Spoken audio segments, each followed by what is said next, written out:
சிபிஐக்கு மாற்றிருக்காங்கன்னு பார்க்குறேன். அது வந்து sub judice matter, so I don't want to say anything about it. அப்புறம் வேறு அதான் சொல்லிட்டேன், சப்ஜுடைஸ் மேட்டர்னா I don't want to talk about it.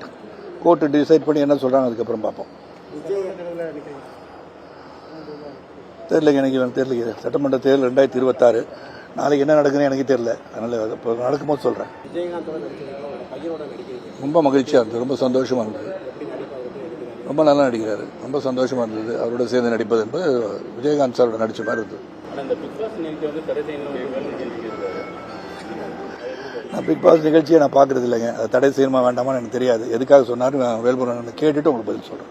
Vijay வந்து அரசியல் காரணங்களுக்காக பழிவாங்கி கூட்டணிக்குள்ளார இருக்கிறதுக்காக தான் இந்த மாதிரியான போய் அதை செய்ய வச்சிருக்க மோடி அரசு அப்படின்னு சொல்லி குற்றச்சாட்டு தெரியல.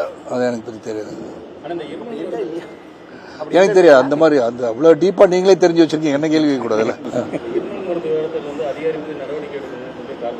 ஏற்கனவே வந்து அது சீல் வச்சிருக்காங்க இல்லையா, நடவடிக்கை கண்டிப்பாக எடுப்பாங்க.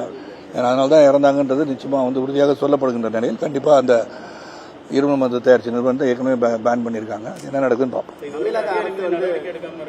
நடவடிக்கை சீல் பண்ணியிருக்காங்களா முதல்ல, that's very important. There seal the place. தமிழக அரசு எத்தனை சதவீத தேர்தல் வாக்குறுதி நிறைவேற்றிருக்கு? அடுத்த வருடத்துல வந்து உதயநிதி சினிமா நடிப்பாரு தெரியல, எனக்கு தெரியாதுங்க. சினிமா நடிப்பாரு நடிக்க மாட்டேன். நான் ஜாதகம் நான் விஞ்ஞானியா இல்லாட்டி ஜாதகம் சொல்றேன். ஆமாங்க. பொதுமக்களோட நிலைப்பாடு அப்படிங்கிறத இப்போலேருந்து நாங்கள் அதை பார்க்கணும். அனைத்து கட்சியுமே பல்வேறு இடங்களில் போய் பேசியிருக்காங்க. உங்கள் மனநிலை எப்படி சார் இருக்கு? தேர்தல் வரும்ன்றது எல்லாருக்கும் தெரியும். மக்கள் வந்து தேர்தலில் என்ன நடக்கும்ன்றது எதிர்பார்க்க ஆரம்பிச்சிருவாங்க இல்லையா. 2026 தேர்தல் போது இந்த தேர்தலில் என்ன நடக்கும், எதற்காக வாக்களிக்க வேண்டும், எப்படி வாக்க வேண்டும், யாருக்காக வாக்களிக்க வேண்டும்னா சிந்திக்க ஆரம்பிச்சிருவாங்க. அதாவது தொடர்ந்து சென்று வாக்களிப்பவர்கள் இதை சிந்திக்க ஆரம்பிச்சிருவாங்க. ஆட்சிகள் எப்படி இருக்க வேண்டும், காட்சிகள் மாற வேண்டும், ஆட்சிகள் மாற வேண்டும் என்ற எண்ணத்தை வந்து அவங்க வந்து விழாவரியா டீ கடையிலும் சரி, சந்திக்கின்ற இடங்களும் சரி, நிச்சயமாக விழாவரி அதை பற்றி பேச தான் செய்வாங்க. அது பேசிக்கிட்டு தான் இருப்பாங்க. அது தேர்தல் வரும்போது என்ன நடக்கும்னு அன்றைக்கி தான் தெரியும். தாவேக்கா யார் கூட்டணியில் தெரியலையே. நான் வந்து மாநில தலைவர் கிடையாது. நான் வந்து டெல்லி அதிகாரத்தில் இல்லையே. அவர் சொன்ன காரணம் எனக்கு தெரியாது. அதான் சொன்னேன், நான் வெளிநாட்டில் வந்த பிறகு இவ்வளோ கேள்வி கேட்டாலும் பதில் சொல்ல காத்திருக்கேன். இருந்தாலும் வெளியே போகணும்னு சொன்னதுக்கு காரணம் வந்து எனக்கு தெரியாது. ஒன்று வந்து அந்த விபத்தாக இருக்கலாம், அந்த விபத்து ஏற்பட்ட நிகழ்வை பற்றி சுட்டி காட்டியிருக்கலாம்.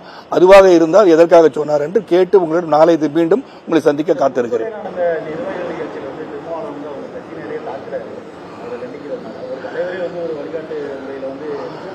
எனக்கு தெரியாது. ஏன்னா அவங்க கட்சி கூட்டத்துக்குள்ள அவர் அப்படி செய்திருந்தார் என்று சொன்னால் ஒரு ஆசிரியர் தன் மாணவனை கண்டித்ததாக எடுத்துக்கொள்ளலாம். அல்லது எதற்காக அடித்தார் என்று காரணம் தெரிந்திருந்தால் அதுக்கு சிறப்பான பதிலை என்னால் சொல்லியிருக்க முடியும்.